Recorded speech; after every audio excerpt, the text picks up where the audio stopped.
तुम्ही बघा ना, जवळजवळ आता याचं किती फरक आहे आणि याचं जवळजवळ गुडघे म्हणजे मांडीलाच लागतो लसूण. प्रारंभ वापरलेलं या दोन्ही कांड्याला आहे आणि ह्या वाफेतली जी आहे ती प्रारंभ वापरलेलं नाही. नाही असं. प्रारंभ म्हणजे पिकाची सुरुवात हा हा. आणि पिकाची सुरुवात ही जरा चांगली झाली तर पीक बाळशेदार येतं. नक्कीच उत्पन्नात 20 ते 30% 40% पर्यंत याच्यात वाढ होईल.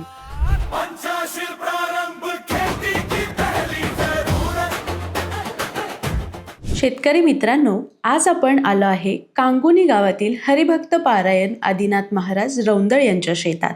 आपण त्यांना पंचशीलचे प्रारंभ डेमोसाठी दिले होते.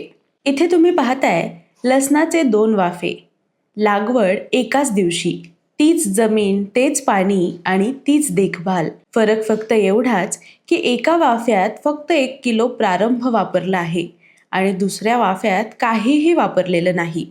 त्यामुळे हा फरक पूर्णपणे उत्पादनातील बदल दाखवणारा आहे. तुम्हाला एक डेमो दिलता आपण 1 किलोचा हम्म. प्रारंभाचा. तुम्ही म्हटले होते एका लसणाच्या फट्टीला टाकतो. इथं आहे का लसूण ते? हा इथं 2 फडक्या होत्या, पण आपल्याला त्याचं ट्रायल किंवा त्याचं क्वालिटी कसं आहे त्यासाठी आपण एका वाफ्याला टाकलं हा आणि एका वाफ्याला न टाकलं म्हणजे आपल्याला त्याचा हा. रिझल्ट समजून आला. आणि आता ॲक्च्युली आपण त्या प्लॉटवरच आहेत. हा. त्याची आपली जशी तुलना आहे ना चला बरं, plot ती लगेच आपल्याला लगेच निदर्शने सांगण्यापेक्षा आणि डायरेक्ट त्या लसणाच्या याच्यातच आलोय आपण आता. हा हा. याला टाकलं नाही याला टाकलं नाही, आणि याला टाकलेलं आहे. याला 1 किलो एकच हा. किलो टाकलं का एवढ्या? 1 किलो टाकलं त्याच्यात आणि दुसरं काही टाकलं होतं का? काहीच नाही, दुसरं रासायनिक खत नाही, काहीच नाही. आणि आणि 40 दिवस झाले टाकून समजा, आता जवळजवळ 4 महिन्याचं झालंय समजा. तुम्ही बघा ना, जवळजवळ आता याचं किती फरक आहे आणि याचं जवळजवळ गुडघे म्हणजे मांडीलाच लागतो लसूण. हा हा हा. आणि हे एक ईद भरच आहे समजा, म्हणजे डबल फरक आहे. डबल फरक झाला. ट्रायल म्हणून घेतली ते ना. काय करू, एक आहे ना, हे एक उपटो आपण समजा नाही का, हा हा. आणि ते एक उपटो. बघा पण ही क्वालिटी पहा ह्यो आता. प्रारंभ वापरलेला आहे आणि हे प्रारंभ न वापरलेलं. याला टाकलंय फक्त 1 किलो प्रारंभ एका पट्टीला लसणाच्या. हे डेमो आणि ट्रायल घेतले होते आपण.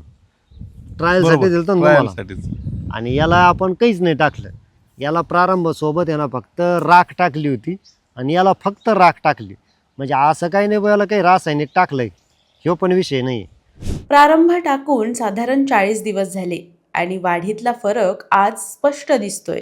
पानांचा रंग अधिक गर्द हिरवा, वाढ अधिक जोमदार आणि झाडांची उंची सुद्धा जास्त आहे. सर्वात महत्त्वाचं म्हणजे गड्ड्याची भर आणि जाडी. लसूण हातात घेतल्यावर त्याचं वजन आणि घनता लगेच जाणवते. समोरच तुम्ही बघता 2 वाफे लसणाचे आहेत. याच्यामध्ये प्रारंभ वापरलेलं नाही आणि आणि पलीकडचे इकडल्या आहे याच्यात तर याच्यामध्ये प्रारंभ वापरलेलं आहे. तर हे या ठिकाणी आपण पाहू शकता. मी तुम्हाला प्रत्यक्ष आता मी ते पहिल्यांदा एक कांडी उपटलेली आहे इथं हे बघा, आणि ही इकडली आहे. हे बघा, हे प्रारंभ वापरलेला वापरलेला वाफ्यातली आणि कांडी आहे याची लसणाची. कांडी आहे तशीच उपटली अरे बघा. बापरे, वा वा वा, याच्यापेक्षा भारी निघली. हा, म्हणजे असं काही निवडून नाही, पण तर तुम्हाला फरक इथंच दिसतोय. प्रारंभ वापरलेलं या दोन्ही कांड्याला आहे आणि ह्या वाफेतली जी आहे ती प्रारंभ वापरलेलं नाही. नाही असं. काही हे साधारण लागवड कधी केली होती तुम्ही लसणाची? ही साधारण लसणाची लागवडीला झाली तर आता हे 100 ते 120 दिवस 120 दिवस आणि झाले. आपण टाकलंय फक्त 40 दिवस झाले. 40 दिवस झाले. जर याला सुरुवातीला जर असतं तर मला असं अजूनच वाटतं याच्यामध्ये अजून वाढ झाली असती. 100 म्हणजे जाडी बी, उंची नाही, पण खाली जसं आपण म्हणतो ना, जे महत्वाचं आहे कांदा बारीक आणि पण खाली मोठा कांदा, हा हा अशी क्वालिटी झाली असती. पण चला, एक ट्रायल बेस होता, हा. उत्कृष्ट खत वाटलं आणि त्याचा रिझल्ट बी चांगला आहे. आता माझ्या मते तर मी काय करणार आहे, ऊसाला बी घेणार आहे आता. ऊसाला कशामुळे घ्यायचं ठरलं म्हणजे होतं? ह्याच्यात बदल दिसला बदल मला. दिसला म्हणून हा, आणि कांद्याचे आमचे समजा डोस झालेले आहेत. झालेले आहेत. पण त्यात जर आपण आणखीन सुधारणा करून याच्याऐवजी जर लिक्विडमध्ये घेतलं तर आम्हाला शेवट एखाद्या फवाऱ्याला देता येईल. जसं आपलं स्पार्टन आहे त्या पद्धतीने जर हा, त्याच्यात हा. नाही आता काय झालं केलंय बरं का, तर त्याच्यातून जे आपण खाली मुळातून देतं ऐवजी पानातून देऊ. प्रारंभ हे खनिजांपासून तयार केलेलं प्रभावी खत असून त्यात 17.5% सेंद्रिय कर्ब आहे, जो जमिनीची सुपीकता वाढवतो. यामध्ये कॅल्शियम सल्फेट, ह्युमिक, फुलविक, सीवीड आणि मायक्रोन्यूट्रियंट्ससह अल्प प्रमाणात NPK सुद्धा आहे.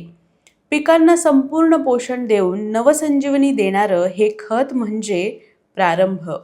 थोडक्यात आपण जे समजा बॅगा 3-4 वापरतो त्याच्याऐवजी याच्यातच 4 बॅगात याच्यात पहिल्या आपल्याला टप्प्यामध्ये तुम्हाला 30 ते 40-50% पर्यंत रासायनिक खताची मात्रा कमी करता येईल. पण एकरी जरा तुमचं 200 किलो NPK टाकायचं असेल तर तुम्ही 50 ते 60 किलो NPK प्लस 40 किलो प्रारंभ अशा हिशोबात तुम्ही हा डोस घेऊ शकता आणि त्याचा बेनिफिट आपल्याला नक्कीच इथं दिसतोय.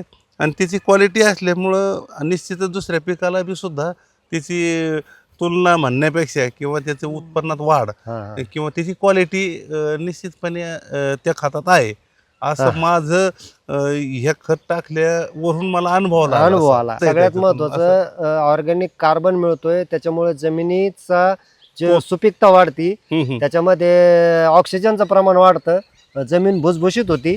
जर सुरुवातीपासूनच प्रारंभ दिला असता तर मुळांची वाढ आणि गड्ड्याची साईज अजून वाढली असती. हा अनुभव पाहून इतर पिकांमध्येही वापरण्याचा विश्वास निर्माण होतो, कारण चांगली सुरुवात म्हणजे मजबूत वाढ आणि मजबूत वाढ म्हणजे जास्त उत्पादन. शेतकरी मित्राला आता याच्यावरूनच अनुभव घ्यायचा त्यांनी. मी काय इथं काढलं आणि तिथं तुम्हाला इथं एक आणि तिथं एक सांगितलं नाही, समक्ष जे असेल तेच त्याच्यावर तुम्ही ठरवा. आम्ही सांगण्यापेक्षा तुम्ही ठरवायचं आणि तुम्ही अनुभव घ्या मग खात्री करा. नाही तर तुम्ही बी 2 किलो वापरा आणि नंतर तुम्हाला योग्य वाटेल तर तुम्ही आणखीन घ्या किंवा दुसऱ्या पिकाला टाका. हे काय सगळ्या पिकाला चालतंय. ठराविक पॅसिफिक कांदा किंवा लसूण हे असं नाही. तुम्ही फळझाडं असले त्याला सुद्धा वापरू शकता, तुम्ही ऊसाला वापरू शकता, तुमचं कोणते पिकं असू द्या, भाजीपाला असून द्या. भाजीपाला तर एकदम उत्कृष्ट, कारण कमी दिवसात जास्त रिझल्ट तुमचं भाजीपाला सुद्धा उत्पन्न येईल आणि क्वालिटी येईल महत्वाची. असं प्रारंभ म्हणजे पिकाची सुरुवात. आणि पिकाची सुरुवात ही जरा चांगली झाली तर पीक बाळशेदार येतं. नक्कीच उत्पन्नात 20 ते 30%, 40% पर्यंत त्याच्यात वाढ होईल आणि शेतकऱ्याचं उत्पन्न वाढलं म्हणजे नक्कीच नफा वाढेल, खर्च कमी होईल. नफा वाढला म्हणजे खर्चाचं बजेट थोडंसं कोलमडणार नाही. हे प्रारंभ नवसंजीवनी देणारं शेतकऱ्यासाठी पिकासाठी खत आहे आणि याचा वापर अवश्य शेतकरी बंधूंना मी विनंती करतो का 100% हे करूनच पहा. एकदा वापरा, मग विश्वास ठेवा. रामकृष्ण हरी. रामकृष्ण हरी.